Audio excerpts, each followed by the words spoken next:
What is up, guys? Alex from Lakey Wargames here, and welcome to today's video. Today we're going to be diving into some more Nighthaunt tactics, and we're going to be looking more specifically at Reikenor the Grimhailer, who is one of the three named characters within the Nighthaunt battle tome. Now, before I get started, I just want to say I was going to leave Reikenors Warscroll up on the screen for you to read and follow along, but unfortunately on Games Workshop's website it goes across a kind of awkward double-page spread. I didn't want to make it too small so that you couldn't read and follow along very easily. So what I'm going to do is leave a link in the description below to Reikenors Warscroll from Games Workshop's website, so you can read along and follow it as we're going if you wish. I would also like to quickly say a big thank you to everyone from the Nighthaunt Facebook page who has liked and supported me along the way so far, and a very big thank you to everyone who has submitted their Nighthaunt photos of their beautiful work from the Nighthaunt page that you're going to be seeing throughout this video and all other videos in my Nighthaunt Tactica series. If you are interested in anything to do with Nighthaunt, I do recommend you check out the Facebook page. There is always some amazing work going on there, always questions being asked, and it's just a 100% positive environment in that Facebook group. I can't say I've ever seen anything negative, and people are always willing to answer your questions and help everyone out. So if you are looking to sort of learn more about Nighthaunt, or you're already head over heels into Nighthaunt and you just want to be around more Nighthaunt themed players, I highly recommend the Facebook page, and I'll leave a link to that in the description below as well. Okay, so it's time to jump into the meat and potatoes of the video. We're going to look at some tactics for Reikenor the Grimhailer. In life, Reikenor was the Sorcerer King, a champion that denied Nagash his rightful due. In death he is a wizard, cursed to lead the armies and reap the souls in the name of the great necromancer for all eternity. And gosh, does Reikenor do this well. What I'm going to do for you guys is I'm going to break down some pros and cons a bit like in the Army Basics video. If you haven't seen that video, I do recommend that you check it out. I'll leave a link in the description below as well for that. And then we just went over all the basic pros and cons of a Nighthaunt army as a whole. So we're going to do it in the same sort of style for Reikenor, and once we've seen what he is good at and what he is not so good at, we are then going to dive into a couple of tactical ways to run him on the table. I'll also try my best to timestamp those below, so if you just wanted to get into the two tactical ways that I'm going to talk about using him, then you can jump straight to those. But if you want to see the whole thing, we're going to start off with some pros. Reikenor is, straight off the bat, he is a very fast mover, and this is brilliant because everything else that he's really good at, being able to be super fast, moving 14 inches a turn and flying, is awesome because he can go where he needs to go and do what he needs to do when and where he needs to do it. So just being able to shuffle 14 inches from the left side of the table over to the right side of the table, then he's putting all his spells down over there. Then if your left flank needs some support, he can just jump straight across the table, doesn't have to worry about the limitations or any of that good stuff. Normally with Reikenor, again, because of this fast move, he's one of the units that you'd be best off putting on the table. He's not needed so much for his underworld summons because of that fast move, and also because you don't really need him in the thick of the fight, sort of one-on-one fisticuff brawling. He is a support character. The second pro to Reikenor is his ability to cast endless spells, and high-end spells are super easy, and that comes down to his Corpse Candle's ability. In the hero phase, before this model attempts to cast a spell, you can say that he will snuff out a Corpse Candle. If you do so, pick either this model or an enemy model within 12 inches. That model suffers 1 mortal wound, and if the mortal wound was suffered by an enemy model, you can add 1 to your casting roll, and if the mortal wound was suffered by this model, add 3 to the casting roll. Now this is huge. What that means is that Reikenor can either kill an enemy model within 12 inches, or, inflict a mortal wound. They might be able to save it, depends what you're targeting. Or he can mortal wound himself, and then get +3 to the casting roll. And this makes casting sort of high-end spells or endless spells, something that's got a casting roll of a 7 or an 8, super easy. Now, I know that a 7 on 2 dice is an average roll, but I kind of find that a trick, because when you're down on the table and you're throwing dice and then you're in the heat of battle, rolling that 7, especially if it's like you need a 7 on 2 dice or higher right now, or you've lost the game. That is a very, it's a very chance, very, I find it's very hard to get. When you need it, it never happens. Getting that 7 plus, it seems so easy because, you know, in your head you're like, yeah, that's the average roll on 2 dice. But it makes it very difficult. But if you use Reikenor, being able to get +3 makes it super awesome because now you only need a 4 to cast those 7 casting value spells. And that leads to some awesome things with endless spells, and some of the harder spells in the Nighthaunt book are generally 7s to cast, such as his own unique spell Wraithstorm, and Lifestealer, things like that. They're all casting value 7, so it's awesome to be able to do that. This leads into my third pro for Reikenor, and that is he turns into a single mortal wound sniping beast. And that is again using those corpse candles. The wording for it states that you can pick a single enemy model within 12 inches. Now this is great in the fact that it doesn't say pick an enemy unit within 12 inches, it specifically specifies enemy model within 12 inches. Now this means you can snipe out your enemy's champions, the banner bearers, the musicians. My personal favourite is being able to pick on enemy heroes with a single wound left, especially if they don't have a mortal wound save. It's brilliant just to be within 12 inches and go, I'm going to snuff out a corpse candle, and bam, that hero's gone. And on top of all of that, as well as sniping out those single sort of champion models or that hero with his last wound, you're also going to get +1 to your casting roll. So not only does that make him an amazing sniping model that's guaranteed to inflict a mortal wound as long as he's in range, but you're also benefiting from +1 to casting. I know it's not as beneficial as getting the +3 to cast, but sometimes, especially if your endless spells are already out rampaging on the table, and say you've picked a different spell from the Underworlds, it's only a 4 or a 5 to cast, that +1 is perfectly fine, and you know, depending on the situation you may be in the battle, just killing that single model would be enough. It's worth his weight in gold for that turn. My fifth and final pro for Reikenor is, depending on the spells that you give him, he can have a large variety of spells to choose from. His Wraithstorm ability is a damaging spell for low wound count models. If you're bringing endless spells, depending on the endless spells you bring, say if you bring Chronomatic Cogs, you've got a movement spell, so that's a movement spell, a damage spell, and then if you bring something like Soul Cage or what's it got? It's gone from the top of my head.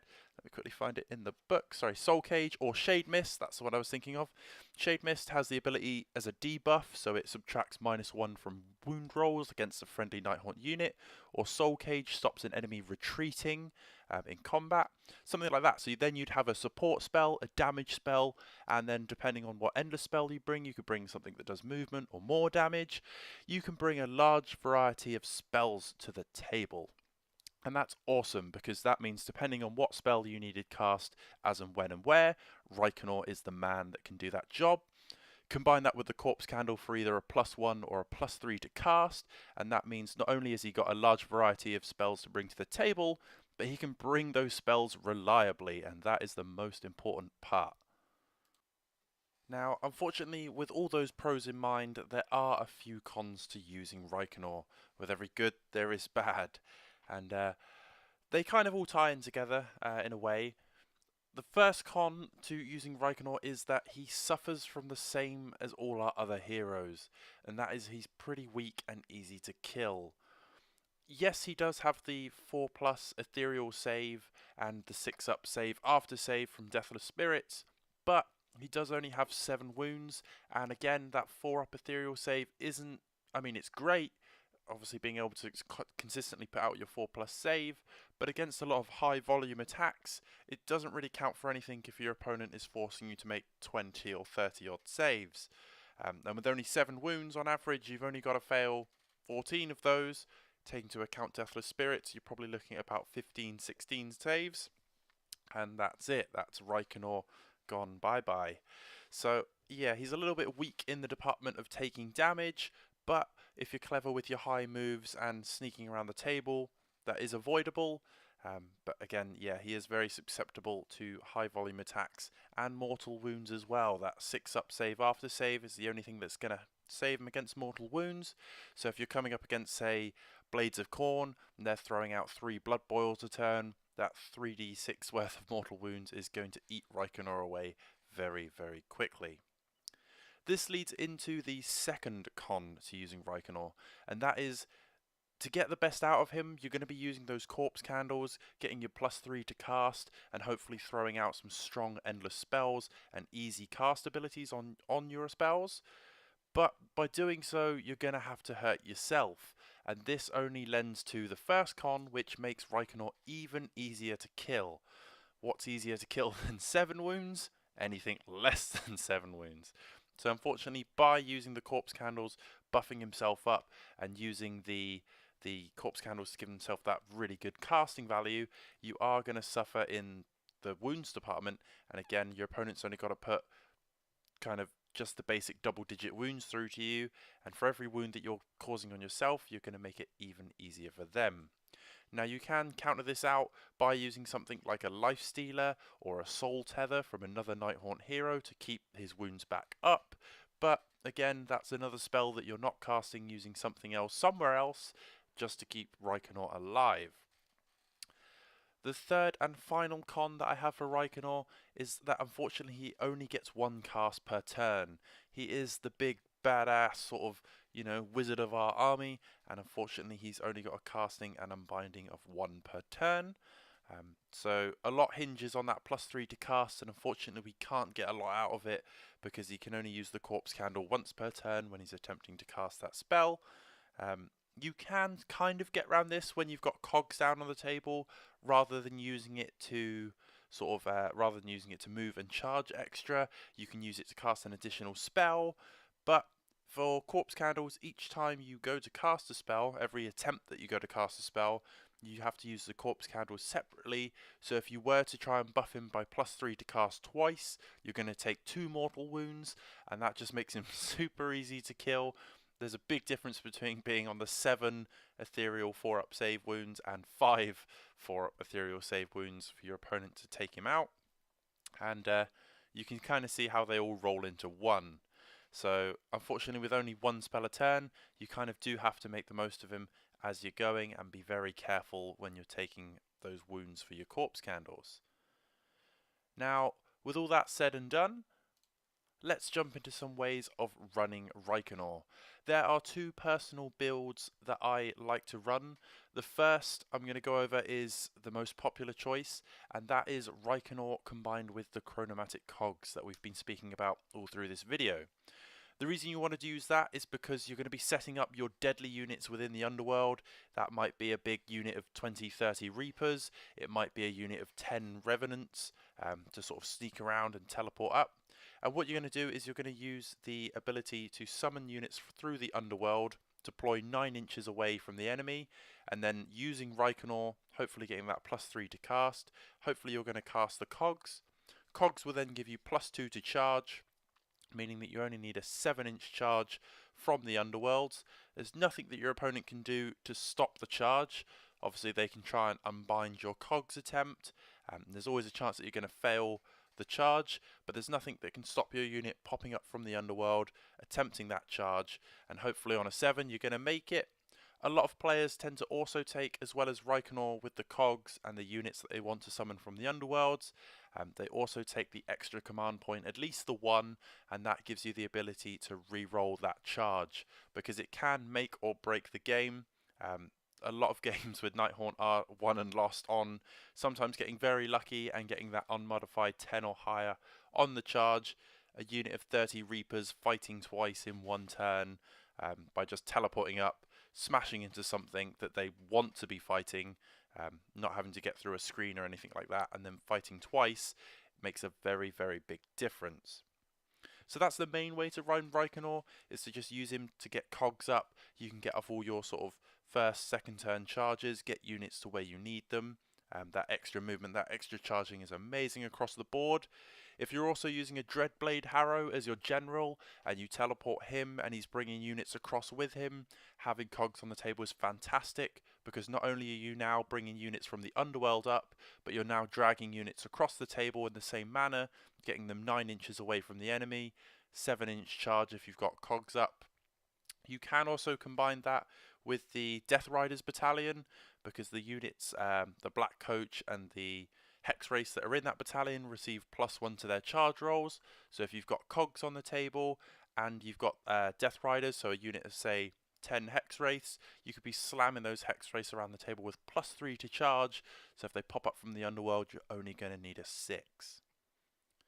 Now the second way to run Reikenor, this is the way I first used to run him before I discovered the whole cogs and Dreadblade Harrow sort of teleport shenanigans, and that is to take Lifestealer as your spell from Laws of the Underworld, and using his Corpse Candles, Wraithstorm and Lifestealer, you can be running around throwing out a lot of mortal wounds.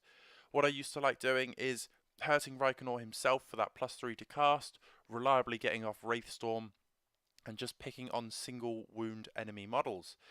Say this would be a unit of 5 models holding an objective, and you've now got that chance to throw down 2d3 mortal wounds. You've got the chance to take that entire unit out with a little bit of luck.